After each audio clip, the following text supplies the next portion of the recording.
He used to call me beautiful. Now he only complimented her in the office group chat. I brushed it off until I borrowed his work laptop and found a hidden folder titled Special Memories. My stomach dropped as I opened it. Pictures of her, romantic emails, and a hotel receipt. That night, I waited until he got comfortable on the couch and casually asked, "Do you ever get too close to your coworkers?" He smirked, "Of course not." I opened the folder on my phone and whispered, "Then what's this?" His smirk disappeared, and so did his excuses. I never thought I'd be sharing my story here, but I need to get this off my chest. Maybe someone out there can relate or find some clarity through my experience. I'm a 38-year-old woman, and I've been married to my husband, Alex, for 12 years. We met during our college years at the University of Washington in Seattle. Our connection was immediate, and after graduation, we decided to build our lives together in this city we both love. Alex secured a job as a software engineer at a reputable tech company downtown, while I pursued a career in graphic design. Together, we bought a cozy home in the Ballard neighborhood, adopted a golden retriever named Max, and settled into what I believed was a happy and stable marriage. About 6 months ago, I started noticing subtle changes in Alex's behavior. He became more engrossed in his work, often mentioning a new project that demanded extra hours. Late nights at the office became more frequent, and even when he was home, he seemed distant, often glued to his laptop or phone. Our conversations became superficial, revolving around mundane topics like groceries or bills. The deep, meaningful talks we once shared became rare. One evening, while we were having dinner, Alex casually mentioned a new colleague, Sarah. He spoke about her innovative ideas and how she had brought a fresh perspective to the team. Initially, I was happy to see him enthusiastic about work, but as days turned into weeks, Sarah's name became a regular feature in our conversations. He would often share anecdotes about their brainstorming sessions or how she tackled challenges. It felt like he admired her a bit too much, but I brushed it off, attributing it to his passion for his job. As time went on, more red flags appeared. Alex started paying more attention to his appearance, something he hadn't done in years. He bought new clothes, started wearing cologne daily, and even joined a gym. When I commented on his new habits, he simply said he wanted to feel healthier and more confident. While I supported his desire to improve himself, I couldn't shake the feeling that there was more to it. Our intimacy also took a hit. He became less interested in physical affection, often claiming he was too tired or stressed from work. The affectionate gestures, like spontaneous hugs or kisses, became rare. The term of endearment he once used for me, beautiful, was replaced with a generic, hey, or sometimes nothing at all. I felt a growing distance between us, but every time I tried to address it, he would dismiss my concerns, attributing his behavior to work stress. One rainy Saturday afternoon, Alex left his work laptop at home while he went out for a supposed meeting. My personal laptop was malfunctioning, and I needed to send an urgent email. Thinking it was harmless, I decided to use his laptop. As I navigated through his desktop, a folder caught my eye, Special Memories. The name intrigued me, and without thinking much, I clicked on it. What I found shattered my world. The folder contained numerous photos of Alex and Sarah at various locations around Seattle, the Space Needle, Pike Place Market, Gas Works Park. Some photos were selfies, others taken by strangers or perhaps colleagues. In many of them, they looked more like a couple than coworkers. There were also screenshots of intimate emails and chat conversations between them, filled with flirtatious remarks, confessions of feelings, and plans to meet outside of work. The final blow was a scanned hotel receipt for a weekend stay at a boutique hotel in Portland, dated just 2 weeks prior. My hands trembled as I scrolled through the evidence.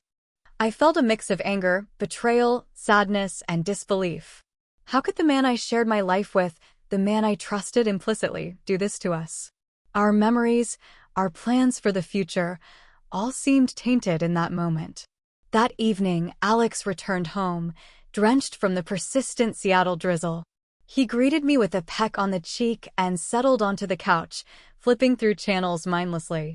I sat beside him, my heart pounding, clutching my phone which now held photos from the special memories folder.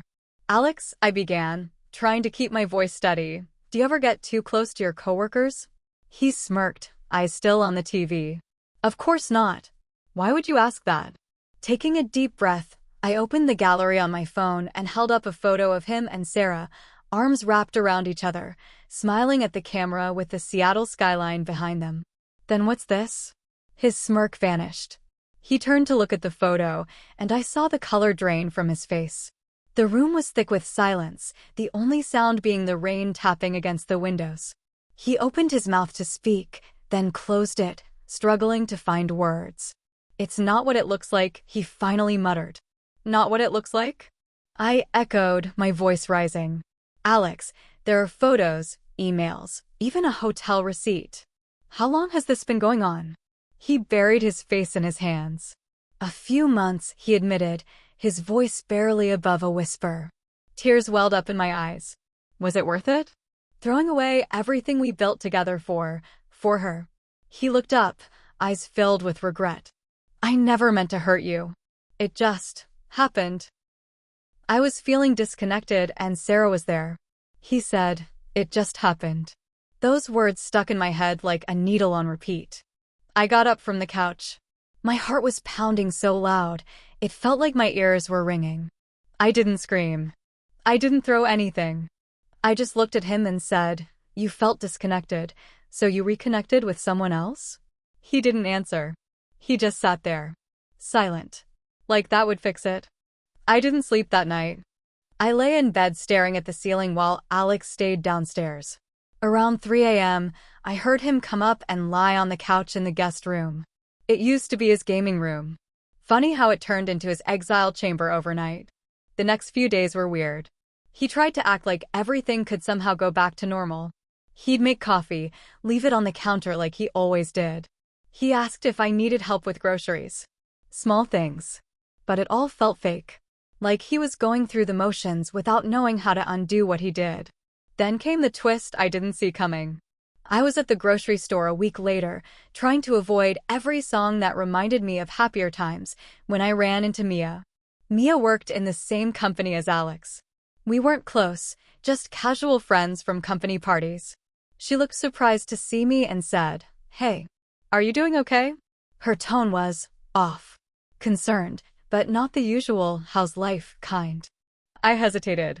"I'm fine," I said, then added, "Why?"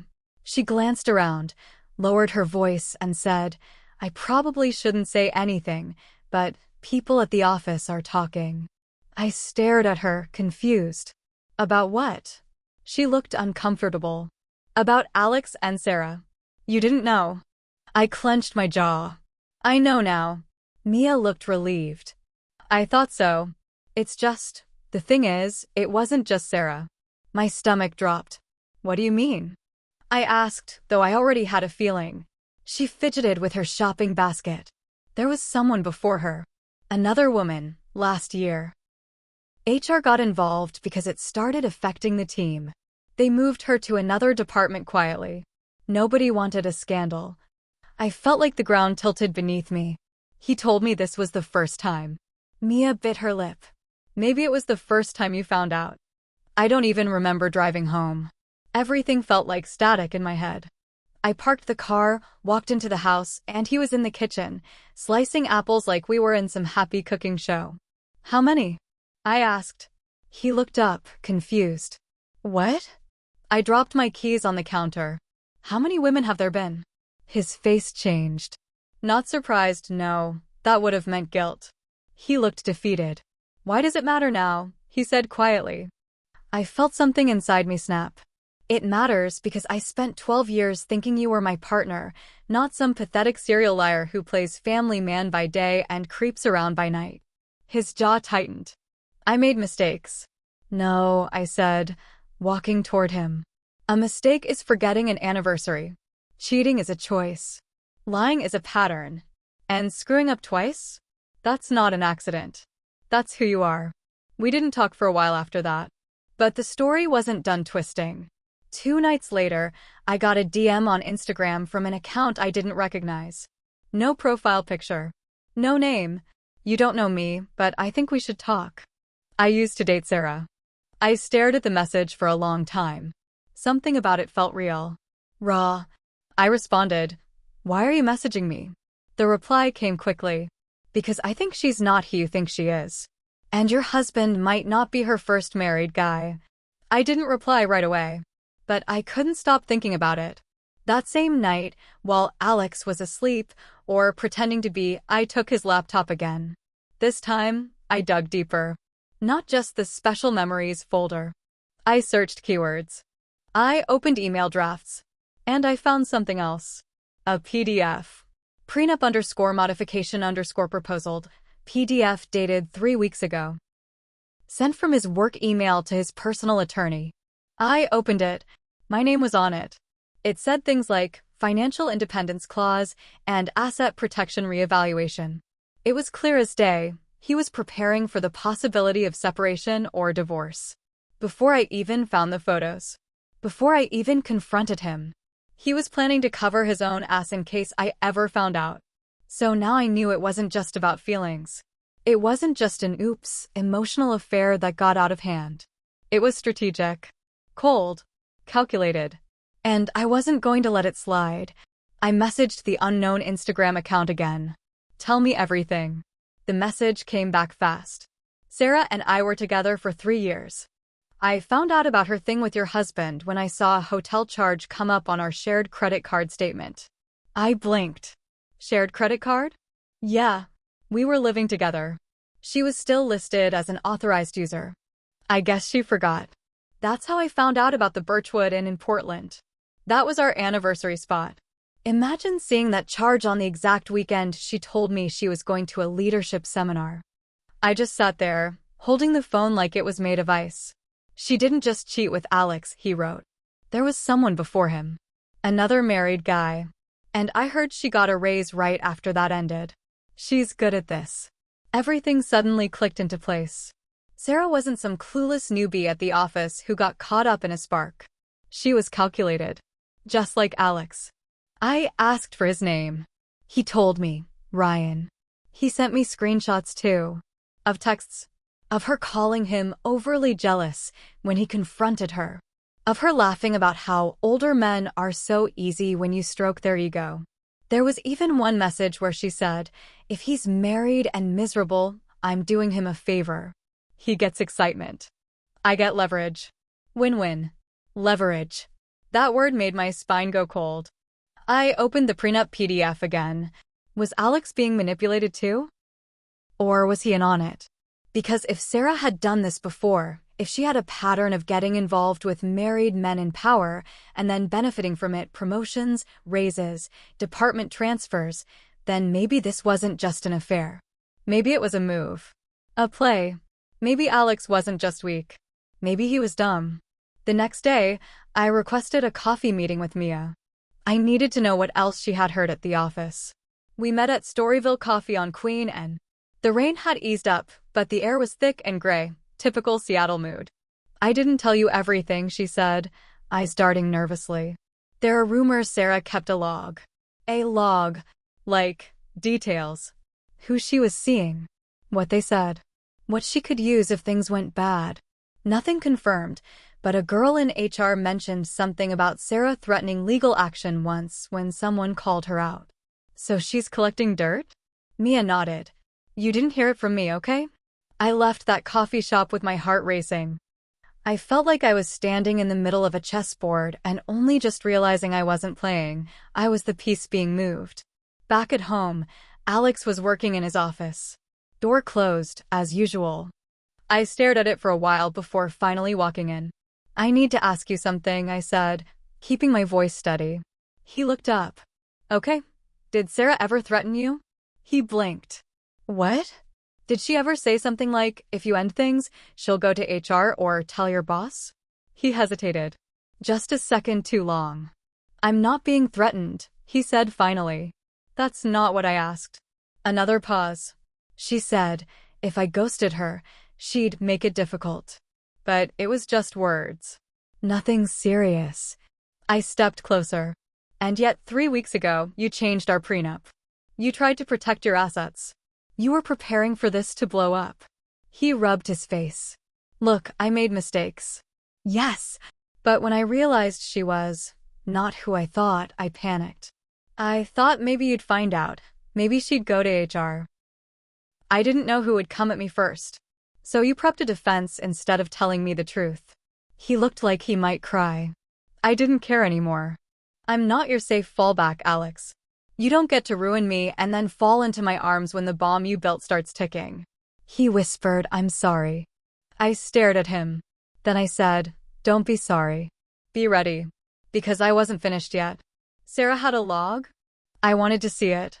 And I knew exactly who might still have access. Her ex, Ryan. I messaged Ryan again that night. You said Sarah kept a log. Do you have it? He sent a voice note back. His tone was flat, tired. Not the full thing. Just screenshots she sent me back when we were still together. I can send them. But, fair warning, it's worse than you think. 10 minutes later, my phone lit up with files. He wasn't lying. Screenshots of Word docs. Notes. Timelines. Conversations cataloged like case files. She wrote down phrases men used during vulnerable moments. Even categorized them by weakness, insecure, bored, ego-driven, guilt-prone. Alex's name was in there too. Under Alex T, she'd written, likes to feel needed. Struggles with attention gaps in marriage. Classic neglected husband trope. Easily flattered. Opens up emotionally when praised. Avoid mentioning kids, he shuts down. Possible leverage if caught.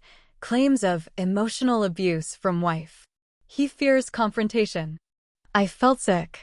I stared at those words, thinking how much of my life had been picked apart like prey. We weren't a couple to her. We were targets. And Alex, he gave her the bullets. I didn't tell Alex right away. Instead, I waited. And then, one day, I invited him to lunch. At his office. Told him I'd bring sandwiches. I wanted to see her. In her habitat. I wanted him caught off guard. He looked surprised, even nervous. Sure, he said, trying to sound casual. That'd be nice. I arrived around noon. Downtown Seattle, sleek tech building, glass walls that reflected everything except the truth. The receptionist smiled, buzzed me in. When I walked into the break area, he was already there. So was Sarah. They were laughing over something on her phone. And then they saw me. Sarah's smile faltered. Alex stood up quickly, like a teenager caught passing notes in class. Hey, I said, calmly, placing the sandwich bag on the table. Thought I'd bring lunch. Surprise. Sarah stepped back, clearly uncomfortable. I know exactly what you were just doing, I said, my voice sharper now. And I know what you've been doing. The room fell quiet. People nearby turned to watch. Good. Let them. I pulled my phone out and opened the screenshots. Here, I said, waving the screen at Sarah. Here's your log. You know, the one where you listed my husband as emotionally weak. Said he was easily manipulated. Made notes on how to use our marriage to your advantage. Her eyes widened, but she said nothing. Then I turned to Alex. And you? You're so desperate for attention you gave yourself away to someone who's been pulling this trick for years. Alex looked like he was about to say something, but I cut him off. Don't tell me you're sorry. Don't say you were tricked. You lied. You planned. You protected yourself while throwing me to the wolves. I turned back to Sarah. You didn't just cheat with a married man. You built a career off of it. Sarah stepped forward, defensive now. You don't understand, no, you don't understand, I said, louder. You hurt people. Real people. I hope your promotion was worth it. I looked around the room. Coworkers were staring. Phones out. Whispers flying. I'm sure HR will find your notes interesting too, I added, sliding a printed copy of the screenshots onto the table. And then I walked out. Alex didn't follow me. Not right away. But later that night, he came home. He looked like a ghost. They suspended both of us. HR opened an investigation. I nodded. Good. He sank into a chair. I messed up. I sat across from him, quiet. I think I lost everything, he said, eyes red. You. My job. My reputation. All of it. You didn't lose me, I said. You threw me away. There's a difference. He cried. I didn't. He begged. I didn't bend. In the days that followed, the fallout hit hard. Sarah was terminated after HR reviewed everything. Her ex Ryan even submitted the rest of the log. She threatened legal action, but she had no ground to stand on. Her pattern was too clear. Alex took a leave of absence.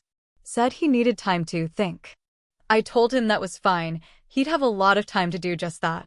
My family rallied around me. My sister offered her guest room. My parents were angry but supportive. A few friends dropped off, unsure how to handle the mess. Others stood by me fiercely. I filed for separation. Not divorce yet. But the papers are there, sitting in a drawer. Alex moved into a friend's apartment. He texts sometimes. Says he's in therapy. Says he understands now. I don't respond. Because I'm still deciding if understanding now makes up for how blind he chose to be before. I've started walking Max in the mornings. I see couples around the neighborhood, holding hands, laughing. I don't envy them. Not yet. Maybe someday. Right now, I just feel lighter. I was carrying a house built on lies. And I finally set it down. What did I learn? That silence doesn't mean peace. That love, when not protected, can rot. That trust is fragile, and once broken, even the pieces cut you. But I also learned I'm stronger than I thought. And that I deserve more than being a beautiful placeholder for someone too weak to stay honest. Am I hopeful? Maybe. Am I heartbroken? Of course. But I'm also awake now. And I'll never sleep through betrayal again.